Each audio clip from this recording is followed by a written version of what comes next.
Any attempt to tell the story of Western philosophy must begin with the ancient Greeks, who produced not only the first, but some of the greatest Western philosophers. The one whose name is probably most familiar is Socrates, who died in the year 399 BC. But there were several outstanding Greek philosophers before him, some of whose names are also widely known. For example, Pythagoras and Heraclitus. And there were others too, of comparable caliber, the first one of all being Thales, who flourished in the 6th century BC. If all these pre-Socratic philosophers can be said to have had one common concern, it was an attempt to find universal principles which would explain the whole of nature.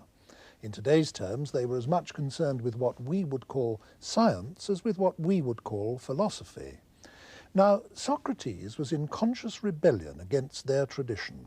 He maintained that what we most need to learn is not how nature works, but how we ourselves ought to live, and therefore that we need first and foremost to consider moral questions. Socrates didn't write anything. He did all his teaching by word of mouth, and none of the writings of any of the pre-Socratic philosophers have come down to us directly. So all that we know of any of the philosophers whose names I've mentioned so far is what has come down to us second-hand, through the writings of others, though this does include some pretty long summaries and a good many direct quotations. The first philosopher who wrote works which we actually now possess complete was Plato. He was a pupil of Socrates, and in fact it's from Plato's writings that most of our knowledge of Socrates derives. In his own right, however, Plato was, beyond any question, one of the greatest philosophers of all time. Some think the greatest. So, if we have to choose an arbitrary starting point in what is, after all, a continuous story, then in many ways a good one is the year 399 BC, with the death of Socrates and then the subsequent writings of Plato. Plato was about 31 when Socrates died and lived to be 81. During that half-century, he founded his famous school in Athens, the Academy, which was the prototype of what we call a university, and he produced his writings, nearly all of which take the form of dialogues, with different arguments being put in the mouths of different characters, one of whom nearly always is Socrates. Most, though not all, of these dialogues are called by the name of one of the people Socrates is talking to in them. Thus, we have the Phaedo, the Laches, the Euthyphro, the Theaetetus, the Parmenides, the Timaeus, and so on. There are more than 24 of them, some of them 20, some 80, a couple of them 300 pages long. The most famous of all are probably the Republic and the Symposium, but most of them are easily available nowadays in paperback translations. The best are regarded as works of literature, great works of literature, as well as of philosophy. Plato was an artist as well as a thinker, and many people regard his prose as the finest Greek prose ever to have been written by anyone. With me now is one of the acknowledged experts on Plato in the English-speaking world, the Professor of Ancient Philosophy in the University of Cambridge, Myles Burnyeat. Professor Burnyeat, I know that you regard Plato's career as a creative philosopher as having been somehow launched by Socrates' death. How was that? Well, I think Socrates' death in 399 must have been a traumatic event for a lot of people.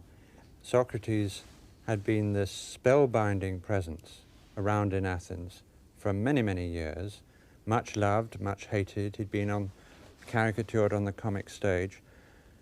Then suddenly this familiar figure's not there anymore, and he's not there because, I mean, must have been the most traumatic thing. He's been condemned to death on a charge of impiety and corrupting the young. Well, he'd had a lot of followers, and some of them, amongst them Plato, began writing Socratic dialogues, conversations, philosophical conversations in which Socrates takes the lead. It must have been like a chorus of voices saying to the Athenians, look, he's not gone after all, he's still here, still asking those awkward questions, still tripping you up with his arguments.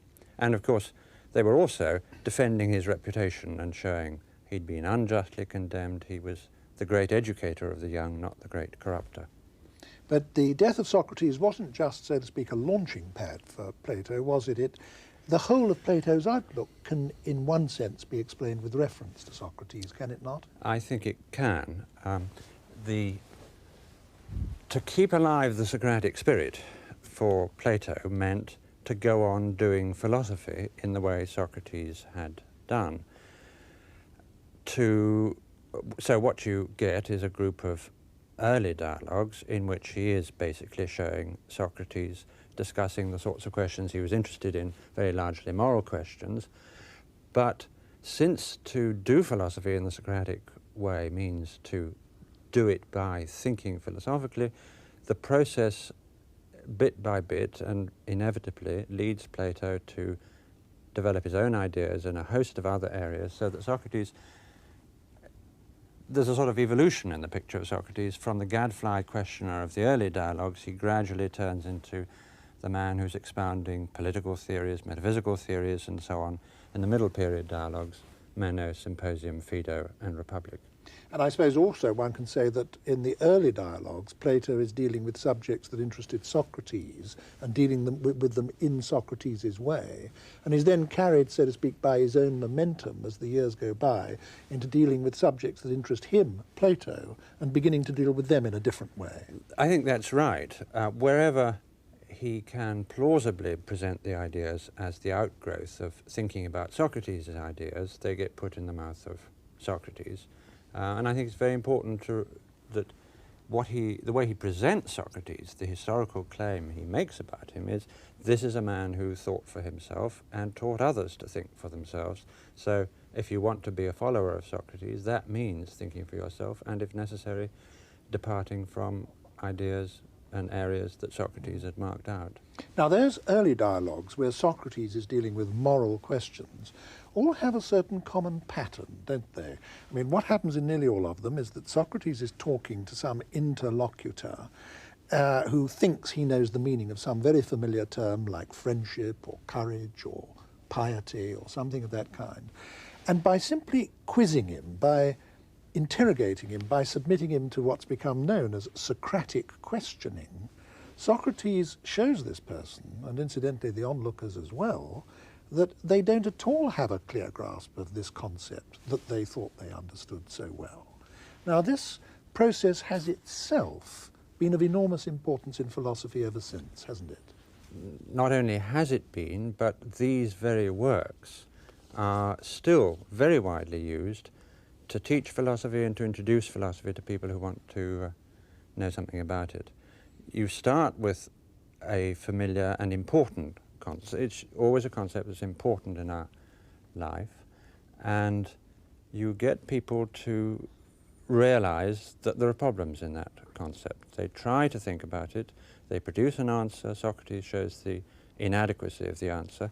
You end up not with a firm answer, but with a much better grasp of the problem than you had before, and you, the reader, 20th century reader or an ancient reader, are left both drawn into the problem and wanting to get the answer and feeling that perhaps you can contribute to One the can't answer. help reflecting that even after more than 2,000 years, we're still puzzling about the meaning of terms like beauty or courage or friendship. We're still wondering precisely what these things consist of. Have we got any further after all this time?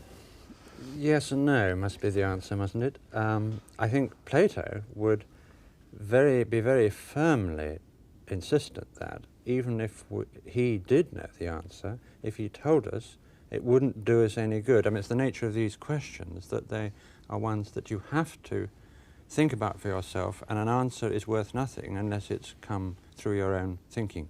And that's why these dialogues are so successful as instruments for drawing you into philosophy. In those early dialogues that we're still, for the moment, confining ourselves to, one thing that Socrates keeps saying is that he has no positive doctrines of his own to teach, that all he's doing is asking people questions. But there seems to me something disingenuous about this claim on Socrates' part. I think that, in fact, there are, so to speak, unacknowledged doctrines lying under the surface of these dialogues. Would you agree with that? Well, there are some doctrines that emerge not very many.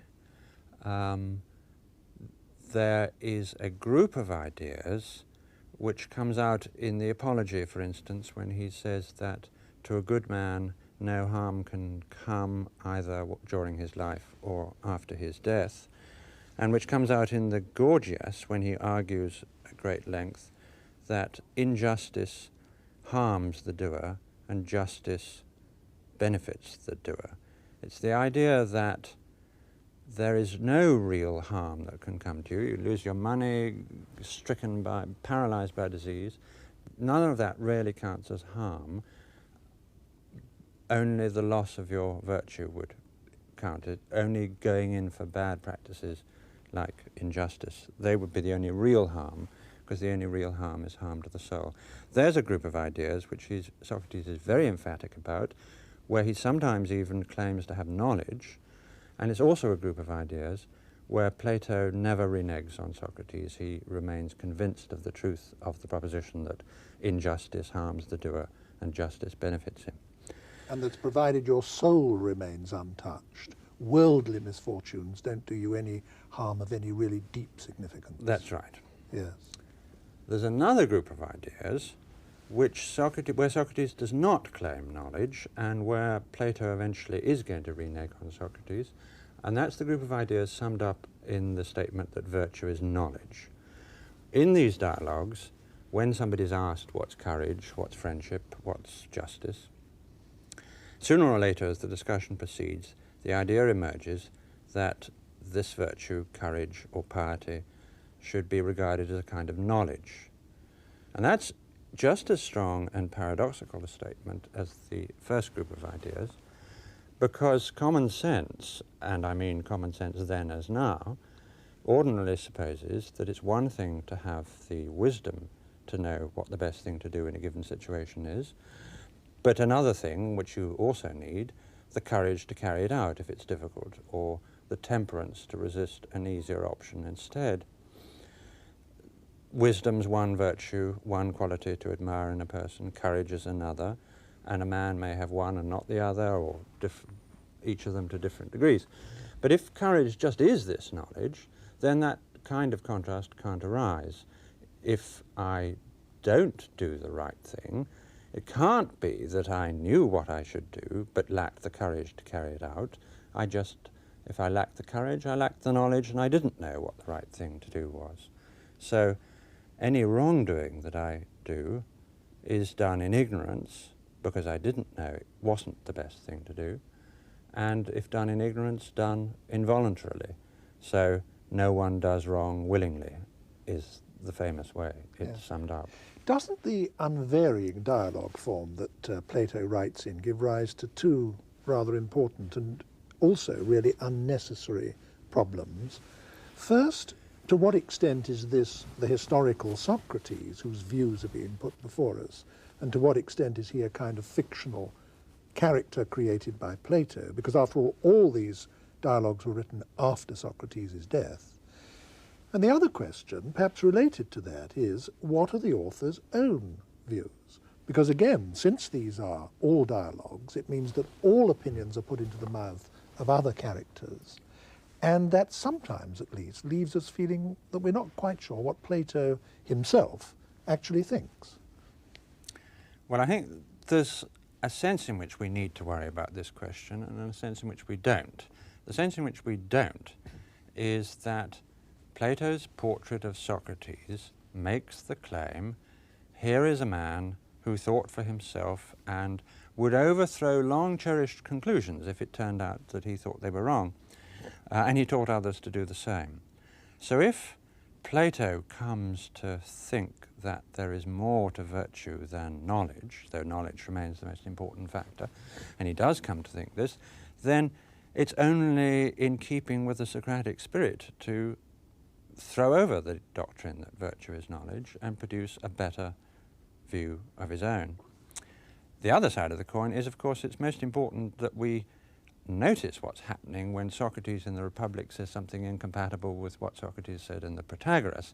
Notice that we're getting a new view and how it connects with all the other concerns of the Republic, how it makes a much more complicated picture of moral education and how it makes possible a new vision of a political ideal society. The important thing is the search and the inquiry, but it's got to be inquiry, search, with understanding of where we've got to from where. Yes, in other words, because our assumptions and beliefs and so on are open to perpetual questioning, conclusions, in quotation marks, don't have any special status. They are themselves staging posts on the road to further inquiries. That's, I think, what Plato believed very strongly, yes. And so he's, in a way, demonstrating this to us by his practice. Exactly. And I think he would claim that that was what it was to keep the Socratic spirit alive. Yeah, perpetual questioning. Mm. It's usual, isn't it, to divide Plato's output into three periods, happens so often with writers and even creative artists, the early, the middle, and the later. And so far in this discussion, we've been confining ourselves to consideration of the early dialogues. When you move to the middle period Plato dialogues, you find Plato for the first time beginning to put forward positive ideas of his own, not Socrates's, but Plato's own ideas, and to argue for those ideas. Which would you say are the most important of Plato's positive doctrines? I think one has to single out two above all, the theory of forms and the doctrine that learning is recollection, the idea that to learn something is to recover from within your mind recesses, knowledge that you had before you were born. Let me take that one first of the two. I think a lot of people will think when they first hear this that we are born knowing things. That might sound a bit bizarre, but at least very closely related ideas to that have been permanent in our Western culture. I mean, idealist philosophers have thought that there was innate knowledge or innate ideas. Most of the religions, I think, believe something of the sort. And we even have eminent contemporary thinkers like Chomsky believing that you're born with a whole grammar programmed into your mind. Now, what was Plato's version of this belief? Plato's version was that this knowledge was part of the essential nature of the soul, which the soul possessed before you were born, because he believes at this period in the soul existing before it's embodied in this world.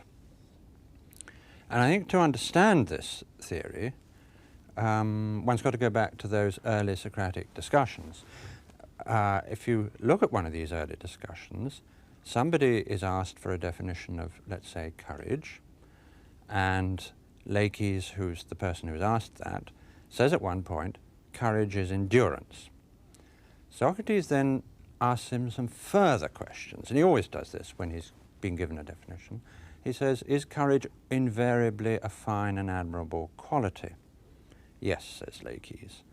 And then Socrates takes him through a number of examples of endurance, where endurance is not admirable at all, maybe very foolhardy, pig-headedness, or it may just be morally neutral, yes, as when a financier keeps on spending money, enduring the losses, because he knows he's going to get a profit at the end.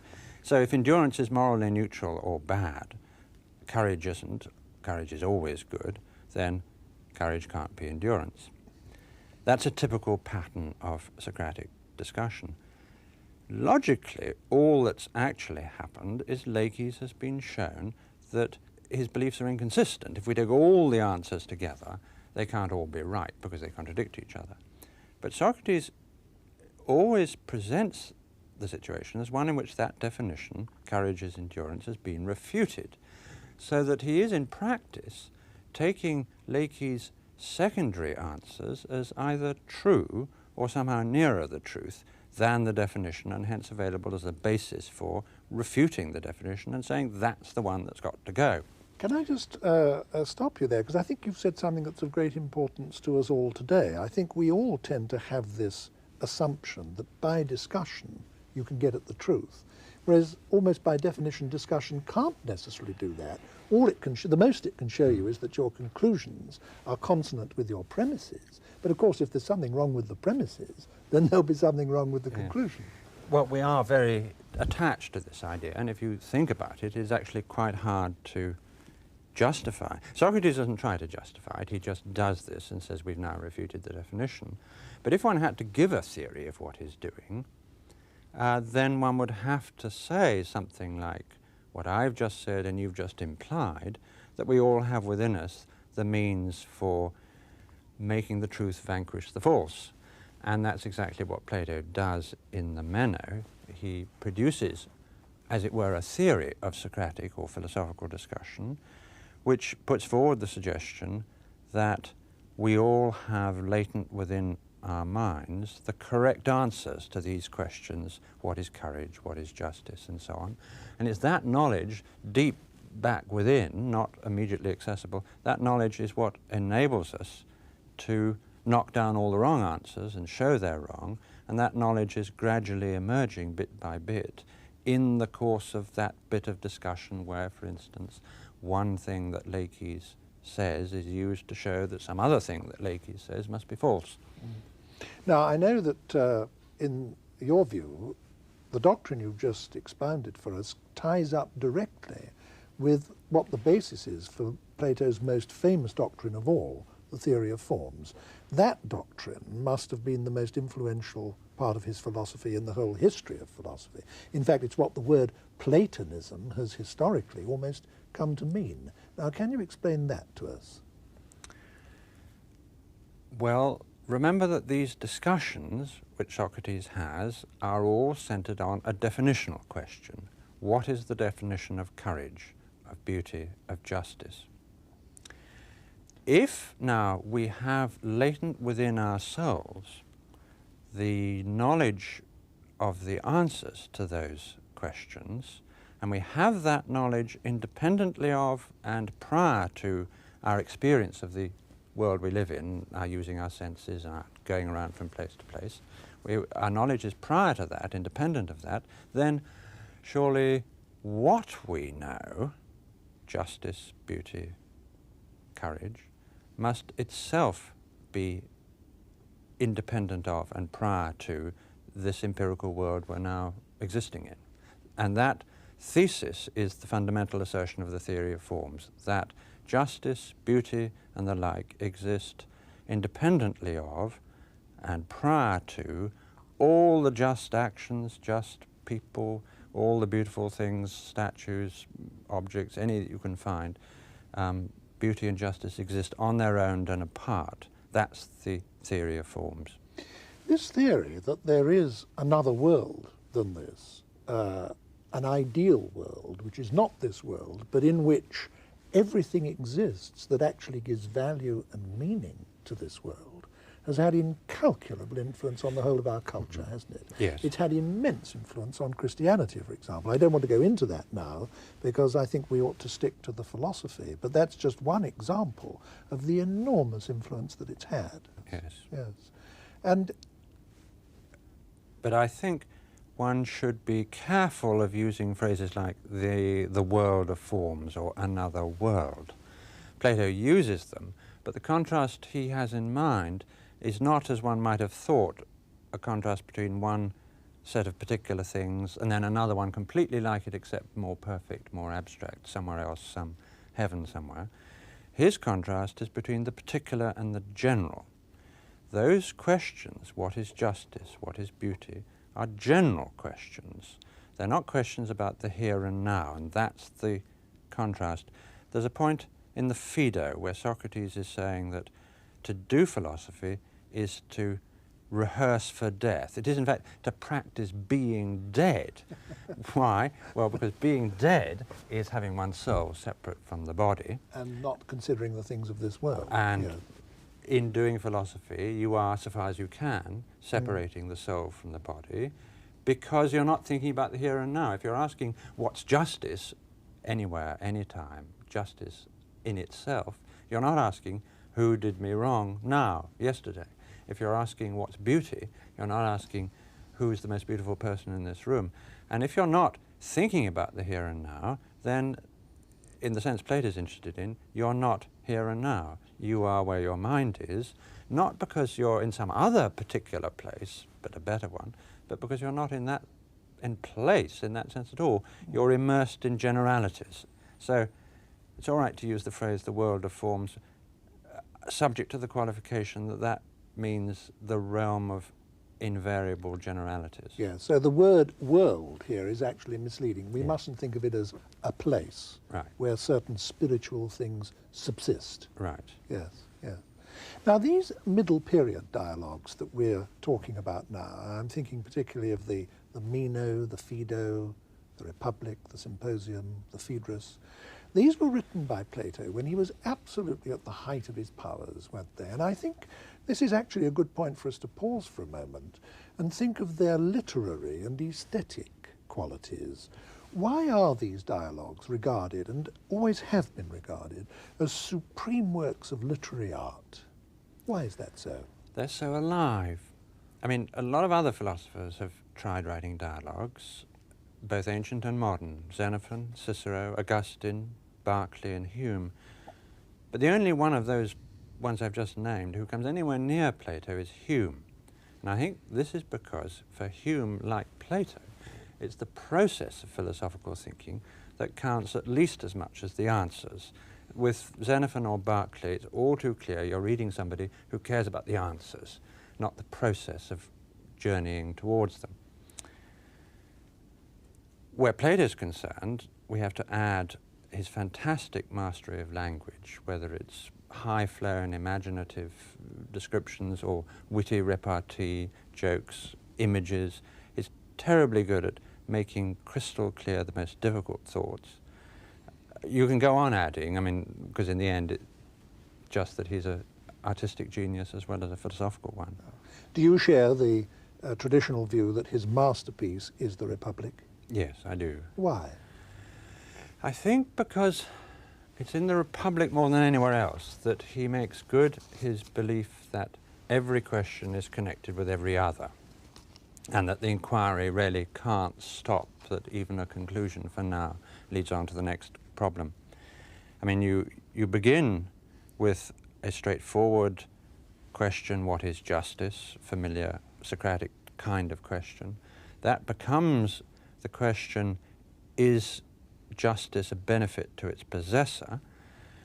And Socrates sets out, and this is really the task of the whole Republic, to show that justice is a benefit to its possessor, indeed the thing you need most of all if you're to be happy, whereas the unjust man is the most miserable of all creatures.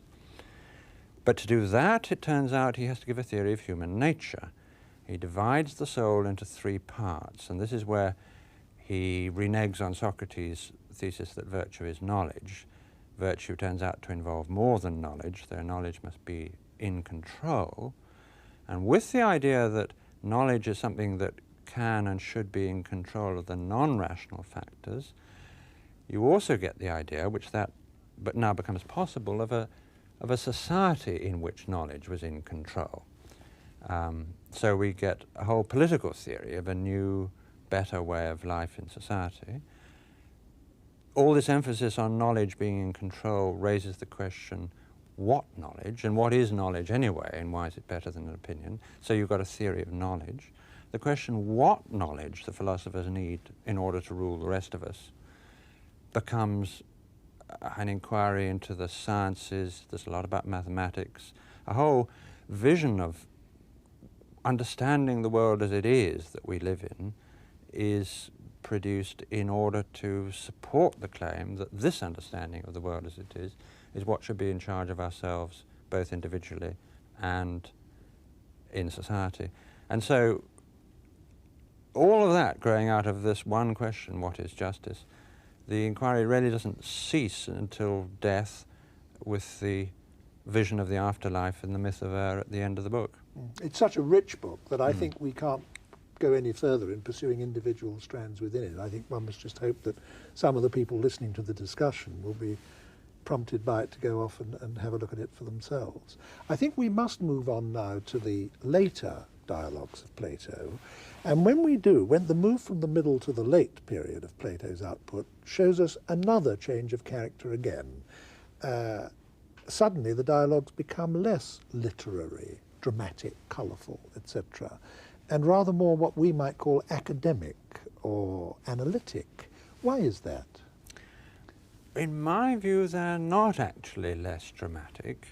What happens is that all the effort of irony and imagery that in previous works went into depicting the people undertaking the discussion, that's all now going to the ideas and arguments themselves. And very often it's ideas and arguments that are familiar to us from Plato's own earlier works, like the Republic or the Phaedo.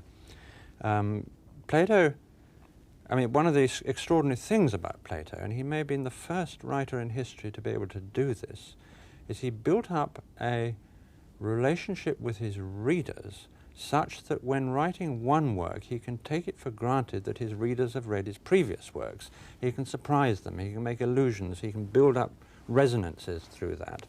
And what he most of all does with that is conduct a sort of public self-scrutiny of his own earlier ideas, relying on us, the readers, to know what they are, but saying, so to speak, don't get too enthused by the Phaedo and the Republic. It was all very fine stuff, I know, but these truths, if they were, are no good to you or to me if we can't defend them against criticism. And maybe they weren't truths anyway. Maybe they were all wrong. So let's take a few of them and subject them to really hard analytical criticism. Now, if you had to single out one of these later dialogues for particular mention, which would you choose? Well, the prime example is the Parmenides, where the tables are turned on Socrates. Socrates puts forward the theory of forms as he stated it in the Phaedo, and it's unmistakably the Phaedo. There are various verbal connections with the Phaedo that Plato clearly expects his reader to pick up and say to himself, gosh, the Socrates of the Phaedo is now on the receiving end of the questions, and in fact, old Parmenides, who is talking to Socrates in this dialogue, produces a series of objections and criticisms of the theory of forms, which many philosophers from Aristotle onwards have thought were quite devastating. And Plato doesn't tell us the answer. He produces the criticisms, and you're left to decide for yourself whether they're fair, unfair, and if they're fair, what you're to do about the theory of forms. One of the dialogues, which some people think is late, others think is one of the middle period ones, that doesn't matter, which stands aside from the rest, is the Timaeus, isn't it? Partly because it actually contains more cosmology and science than it does philosophy, but mostly, I think, because it also contains a wonderfully poetic creation myth, not dissimilar, actually, to the one in the book of Genesis that I think we're all familiar with. Now, why did Plato do that? I mean, what I have in mind in asking the question is this. Do you think, for example, he believed it literally, in the way one must assume, I suppose, that the ancient Hebrews literally believed in the book of Genesis? I myself think he did not believe it literally. The question was controversial in ancient times, but Plato's closest associates took the view that Plato presented a narrative of the divine craftsman imposing order on chaos, meaning this to be a vivid way of presenting an analysis of what he took to be the fundamental constituents of the whole universe. He wanted to see the entire universe as a product of order imposed on disorder, and particularly mathematical order, and that, of course, is something very different from Genesis. The divine craftsman is embodying, above all, mathematical intelligence in the world at large. So it's a poetic way of explaining the intelligibility of the world, which has been a mystery for people, actually, from the earliest times until now. Right, and of course, such a general proposition as the proposition that the whole universe is the product of imposing order on disorder isn't a proposition that you can prove either in general or in all its vast detailed ramifications, and Plato is very well aware of this, and that's another aspect, I think, for another reason why he puts it forward as a myth, but a myth which is the guiding inspiration of something that Plato was very serious about. That's a research program in which he enlisted at the academy all the leading mathematicians of his day. Every advance in mathematical astronomy, mathematical harmonics, even a medical theory which shows disease and health to be a matter of the proportions between the constituent elements in the body, each such step forward is a further proof of something Plato cared deeply about, the idea that mathematical regularities and harmonies and proportions are what explain things, and these mathematical harmonies and proportions are, for Plato, the prime examples of goodness and beauty. So really, this is a vision for a scientific research program which is to show that goodness and beauty are the fundamental explanatory factors in the world at large. What you're saying now makes me wonder how all this ties up with the Republic, because when you were talking about the Republic a few minutes ago, one of the things you stressed was that that is, in a sense, a complete philosophy. Well, now, how does what Plato is saying in the Timaeus fit into that apparently already complete philosophy? Well, I think it fits it like a hand fits into a glove, in that what you have in the Republic is a sketch of a program for a scientific, above all a mathematically scientific understanding of nature, which Plato begins to carry out or do his share of in the Timaeus. And indeed, it's the Timaeus which people went to as the statement of Plato's philosophy for a very long time, and it's really only a more recent development which has taken the Republic to be the work of Plato that you go and read. For a long time it was the Timaeus. So what you're saying is that all that cosmology and science in the Timaeus, or you say Timaeus, I say Timaeus, taught in different schools, all that cosmology and science is the working out in practice of possibilities that were canvassed in the Republic. Yes, and the Timaeus presents itself dramatically in its introduction as a continuation, in some sense, of the discussion in the Republic. Yeah. And what's more, this research program, as I called it, that's announced in the Republic as to how astronomy should be done, how mathematical harmonics should be done, was actually done. And behind that academic research program is, that is the starting point of many of the very greatest achievements of Greek mathematical science, down to the astronomy of Ptolemy. Ptolemy's astronomy is the ultimate descendant of the astronomy that was done in the academy by these leading mathematicians that Plato gathered together there to show us a world where mathematical order is the governing principle that's the most important, must feature most importantly in your science. And since mathematical order is the expression for Plato of goodness and beauty, these sciences, which show us the world as it is, objectively speaking, are simultaneously sciences of value. And that's how the metaphysical aspects of the Republic, this knowledge that the philosophers are to learn, can simultaneously be the foundation for a radical new kind of politics, because what the philosophers are learning before they come to rule the rest of us are sciences of value as well as fact. Another of the dialogues, another of the later dialogues that you yourself have a particular reputation for knowing about in the academic world is the Theaetetus. Why have you specialized in that? Because I find it endlessly exciting, and I've never plumbed to the bottom. Every time I go back to it, there seems to be more to discover about it. And I think many philosophers have found this is the dialogue that Leibniz translated, Berkeley wrote quite a lot about, Wittgenstein quoted. This is a dialogue which other philosophers have always found stimulating. What's it about? The question is, what is knowledge? And it's a large-scale exercise of the kind of Socratic discussion that went on in the earlier dialogues, but on a much bigger, grander scale. 3 answers are given. Knowledge is perception, knowledge is true judgment, knowledge is true judgment together with an account. Each of those answers is knocked down in true Socratic style. We're not told what Plato thinks knowledge is at the end, but we have learnt such an enormous amount about the problem and about the ramifications of the problem that we go away feeling the richer rather than the poorer. There's no consensus to this day on what the precise nature of knowledge is, but I guess that the nearest we have to a generally accepted view is actually close to what you just said, namely that it's perception, something that's based on direct experience, plus our capacity to provide justification for it.